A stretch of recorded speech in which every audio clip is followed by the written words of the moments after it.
الحمدللہ الحمدللہ وکفا وسلام علی عباد الذین اصطفی اما بعد اعوذ باللہ من الشیطان الرجیم بسم اللہ الرحمن الرحیم فضلا من ربک ذالک هو الفوز العظیم، یہ صرف تیرے رب کا فضل ہے، یہی بڑی کامیابی ہے۔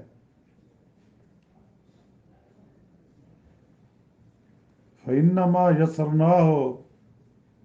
بلسانک لعلہم یتذکرون، ہم نے قرآن کو تیری زبان میں آسان کر دیا تاکہ وہ نصیحت حاصل کریں۔ فارتقب انہم مرتقبون،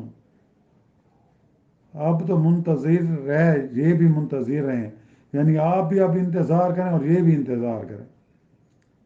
سبحان ربک رب العزت عما یصفون وسلام علی المرسلین والحمد للہ رب العالمین۔ اللہم صلی علی سیدنا محمد وعلی آلہ وصحبہ وسلم۔ پارہ 25واں، سورۃ الدخان کی آخری جو دو آیات مبارکہ، آخری 3 آیات مبارکہ 57، 58 اور 59 کی تلاوت کی گئی ہے اور ساتھ ترجمہ بھی کیا گیا ہے۔ اللہ کے فضل و کرم اور اس کی مدد سے آج سورۃ الدخان کی تکمیل ہے۔ حامیم کے لحاظ سے یہ 5ویں سورت تھی۔ اب جو حامیم کا جو گروپ ہے اس میں انشاءاللہ 36 سورت الجاثیہ ہے، اس کا درس آئندہ اس سے درس شروع ہوگا۔ اللہ تعالیٰ سے دعا ہے کہ اللہ تعالیٰ ہمارا قرآن مجید کے ساتھ یہ تعلق تا حیات برقرار رہے اور ہمیں اس قرآن جیسی زندگی چاہتا ہے ویسی ہمیں اللہ تعالیٰ زندگی بنانے کی توفیق عطا فرمائے۔ جیسا کہ گزشتہ آیات میں ذکر ہوا تھا جنتیوں کے بارے میں کہ جنت میں کون جائیں گے؟ متقین جائیں گے، جنہوں نے رب سے زندگی گزاری ہوگی، جنہوں نے اللہ اور اس کے رسول کے احکامات پر عمل کیا ہوگا، اور ہمیشہ ان کا مقصود اللہ کی محبت اور معرفت رہی ہوگی اور نبی کریم صلی اللہ علیہ وسلم کی محبت۔ وہاں انہیں ہر قسم کی آسائشیں ہوں گی، ہر قسم کا آرام ہوگا، ہمیشہ جوان رہیں گے، بڑھاپا نہیں آئے گا، ہمیشہ صحت مند رہیں گے، بیماری نہیں آئے گی،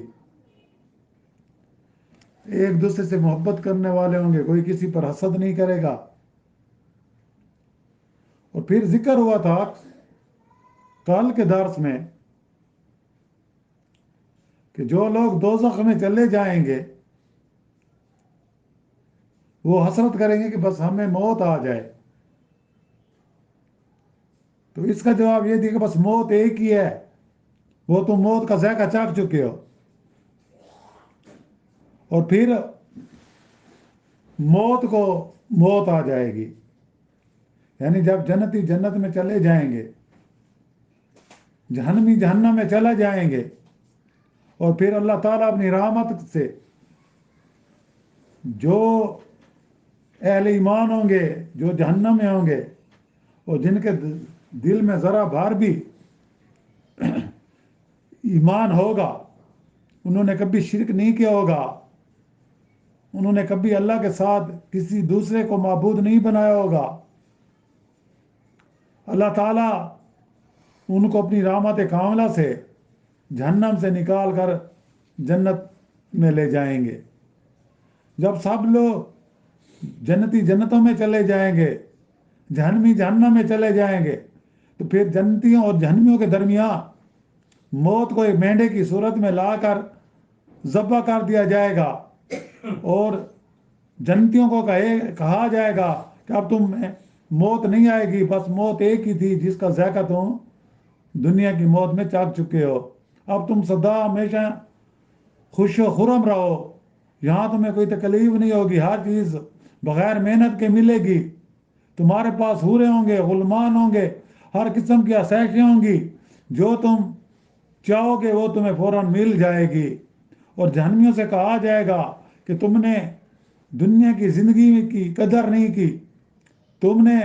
انبیاء کی بات کو نہیں مانا، تم نے دین حق کو جھٹلایا، تم اپنے شرک پر ڈٹے رہے، تم اپنے ظلم پر ڈٹے رہے، اب تمہیں موت نہیں آئے گی، اب تم ہمیشہ جہنم کی آگ میں جلتے رہو گے. آج جو 2-3 آیات مبارکہ پڑھی گئی ہیں کہ فضلا من ربی کا ذالک هو الفوز العظیم، کہ یہ صرف تیرے رب کا فضل ہے اور یہی بڑی کامیابی ہے. یہ کس کے لیے؟ جنتیوں کے لیے. اور دوسرا، جس طرح حدیث میں بھی فرمایا گیا ہے کہ یہ بات جان لو کہ تم میں سے کسی شخص کو اس کا عمل جنت میں نہیں لے جائے گا، بلکہ یہ فضل من رب کا، تیرے رب کا فضل ہوگا جو تمہیں جنت میں لے جائے گا. کیونکہ اگر ہم اللہ تعالیٰ اگر حساب پر آئے تو ہم ایک آنکھ کا حساب ہی نہیں دے سکتے. اس دنیا میں دیکھ لو، کوئی عضو معذور ہو جائے، خراب ہو جائے، نکارہ ہو جائے تو اس طرح عضو نہیں مل سکتا، تب اس کی قدر کی پتہ چلتی ہے. اللہ نے جتنے بھی عضو بنائے ہیں کوئی بھی بیکار نہیں ہے، ہر ایک اپنی اہمیت ہے. تو یہاں یہی ہے کہ یہ بات جان لو، کسی شخص کو اس کا عمل جو ہے وہ جنت میں نہیں لے جائے. کیونکہ آدمی یہ دعوے کرے کہ میں تو بڑا نیک ہوں، میں تو بڑا پارساں ہوں، میں تو بڑا تہجد گزار ہوں، لہذا مجھے اللہ تعالیٰ کیسے جہنم میں پھینک دیں گے، میں تو جنت کا حقدار، مجھے ضرور جنت ملے گی. نہیں نہیں، آپ کی عبادت، آپ کی نمازیں، آپ کی سخاوت کہیں ایسا نہ ہو ریاکاری کا شکار ہو جائے، دنیاوی شہرت کا شکار ہو جائے. جیسا کہ حدیث مبارک ہے جس کا مفہوم ہے، یہ فضائل اعمال میں بھی اکثر حدیث پڑھی جاتی ہے 3 شخصوں کے بارے میں. ایک عالم ہوگا، ایک شہید ہوگا اور ایک سخی ہوگا، کہ ان کو فرشتوں کو حکم ہوگا اس کو منہ کے بل گھسیٹ کر ان کو جہنم میں پھینک دو. تو کہا جائے گا یہ تو بڑے سخی تھے، یہ تو اللہ تعالیٰ کی طرف سے کیا جواب ملے گا؟ یہ اس لیے سخاوت کیا کرتا تھا کہ لوگ کہیں کہ یہ تو بڑا سخی ہے، یہ تو بڑا خدمت گزار ہے، تو اس کو وہاں دنیا میں اس کا یہ جو صلہ تھا مل گیا. اس طرح شہید کے بارے میں کہ اس نے جان اس لیے دی، لوگ مجھے دلیر کہیں، ہیرو کہیں، جانباز کہیں، اس کو صلہ بھی مل گیا. اور اس طرح عالم کے بارے میں کہ یہ کہتا تھا میں تو بس میں ہی ہوں، میری جو بات اٹل ہے، یہ بڑا متکبر تھا، اس کو بھی وہاں دنیا میں صلہ مل گیا کہ لوگ ان سب کو واہ واہ کرتے تھے. تو اللہ سے دعا کرو کہ اللہ تعالیٰ ہمیں جو ہے اخلاص والی عبادت دے، ریاکاری سے بچائے، تکبر سے بچائے. تو اس لیے جنت اعمال پر نہیں ملے گی، اللہ کے فضل سے ملے گی. ہاں یہ اللہ نے ہمیں ایک طریقہ کار بتایا، اس پر ہمیں چلنا ہے، یہ بھی نہیں. تو یہاں یہ صحابہ نے عرض کیا، جب آپ صلی اللہ علیہ وسلم نے فرمایا نا کہ یہ بات جان لو، تم میں سے کسی شخص کو اس کا عمل جنت میں نہیں لے جائے گا، تو صحابہ کرام رضوان اللہ علیہ اجمعین نے عرض کیا یا رسول اللہ صلی اللہ علیہ وسلم آپ کو بھی؟ فرمایا ہاں مجھے بھی. اب آپ دیکھیں اللہ کے بعد وہ ہستی دنیا میں جو سب سے عزت و احترام والی ہے، جس کا رتبہ بلند ہے، وہ فرما رہے ہیں کہ میں بھی اپنے اللہ کے فضل سے جاؤں گا، مگر یہ کہ اللہ تعالیٰ مجھے اپنی رحمت اور فضل میں ڈھانپ لے گا. یہ جو حدیث مبارک بیان کی گئی ہے یہ صحیح بخاری میں ہے اور مسلم میں بھی ہے. اب بتائیں، نبی کریم صلی اللہ علیہ وسلم یہ فرما رہے ہیں کہ میں بھی اللہ کے فضل سے جاؤں گا اور جس کو جنت ملے گی اس کو بھی اللہ کے فضل سے ملے گی. اور یہاں بھی یہی اللہ نے فرمایا فضل من ربی کا، یہ صرف تیرے رب کا فضل ہے کہ تجھے جنت مل گئی. ذالک هو الفوز العظیم، اور یہی بڑی کامیابی ہے کہ تم جہنم کی آگ سے بچ گئے، تم جنت کے حقدار بن گئے. اور پھر فرمایا کہ جائے گا فَإِنَّمَا يَسَّرْنَا بِلِسَانِكَ لَعَلَّهُمْ يَتَذَكَّرُونَ، یہ اب خطاب نبی کریم صلی اللہ علیہ وسلم سے ہے کہ ہم نے اس قرآن کو تیری زبان میں آسان کر دیا، کہ آپ کی زبان عربی، آپ کے والین مخاطبین عرب، ان کی زبان عربی، اس لیے قرآن مجید کو ہم نے عربی زبان میں نازل کیا تاکہ اس سے لوگ نصیحت حاصل کریں، تاکہ یہ جو آپ کے مخاطبین عرب ہیں ان کو یہ کہنے کا موقع نہ ملے کہ ہم تو یہ زبان جانتے بھی نہیں، یہ تو ہماری زبان ہی نہیں، پتہ نہیں یہ کیا کہا جا رہا ہے۔ اور عربی میں اس لیے اس کو نازل کیا تاکہ ہر عرب، کیونکہ اولین مخاطبین عرب تھے اور آپ وسلم کی زبان بھی عربی تھی، تاکہ ہر ایک کو سمجھ آ جائے، ہر ایک کو پتہ چلا جائے کہ یہ اللہ کا پیغام ہے، یہ اللہ کا کلام ہے، یہ کیا کہہ رہا ہے، یہ اس کے کیا تقاضے ہیں۔ اور یہی وجہ ہے کہ آپ دیکھتے ہیں کہ جب حرم پاک میں جب امام کعبہ یا حرم نبی میں امام مسجد نبی اور قرآن مجید کی تلاوت کر رہے ہوتے ہیں، یا کوئی عرب عالم تلاوت کر رہا ہوتا ہے، اور جب ایسی آیات آتی ہے جس میں اللہ کے عذاب کا ذکر ہوتا ہے تو آپ دیکھتے ہیں وہ رو رہے ہوتے ہیں نماز میں، کیونکہ انہیں سمجھ آ رہی ہوتی ہے، ہمیں سمجھ نہیں آتی اس لیے ہم ایسے کھڑے ہوتے ہیں۔ یہاں یہی ہے کہ قرآن کو تیری زبان میں آسان کر دیا تاکہ اس سے نصیحت حاصل کریں، اس سے سبق حاصل کریں، ان کو پتہ چلے کہ قرآن کا کیا تقاضا ہے۔ اور پھر فرمایا یہ اس صورت کی آخری آیات ہے، مختصر سی آیات ہے،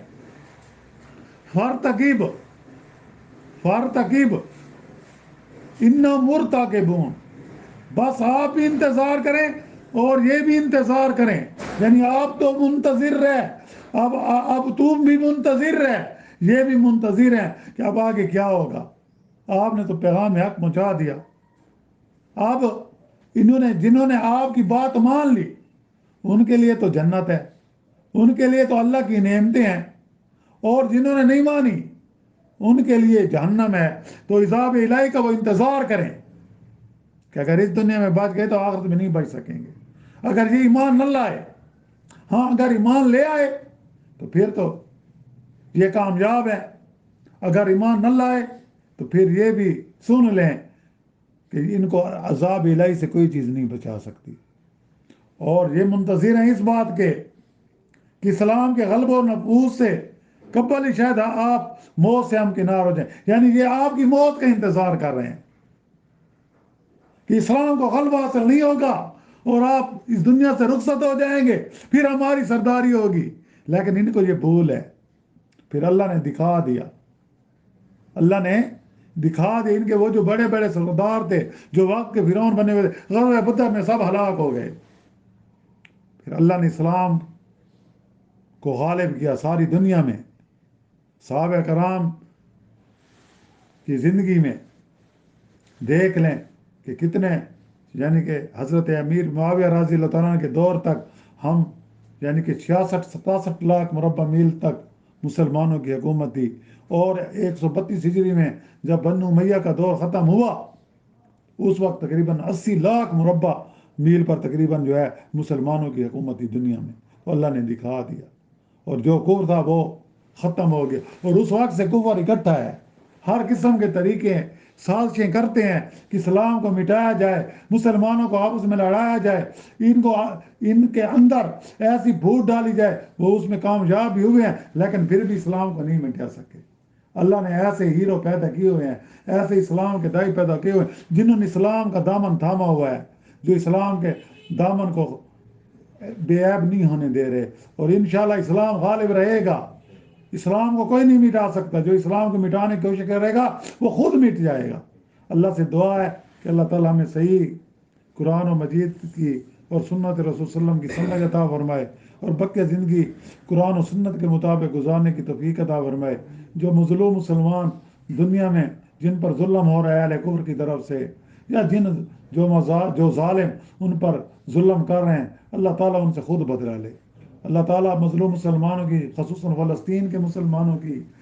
کشمیر کے مسلمانوں کی غیبی مدد کرے، اور مسلمان حکمرانوں کو غیرت دے کہ وہ بھی جانی اور مالی ان کی مدد کریں، اور تمام عالم اسلام کو ایک سیسا پلائی ہوئی دیوار بنا دے، اور جو اسلام کو مٹانا چاہتے ہیں اللہ تعالیٰ ان کو مٹا دے۔ اللہ تعالیٰ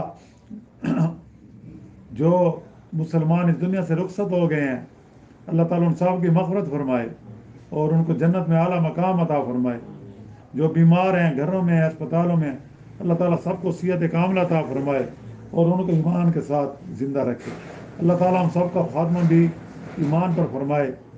وآخر دعوانا الحمد للہ رب العالمین۔ ربنا آتنا فی الدنیا حسنۃ وفی الآخرۃ حسنۃ وقنا عذاب النار۔ صلی اللہ تعالیٰ علی خیر خلق محمد وآلہ وصحبہ اجمعین برحمتک یا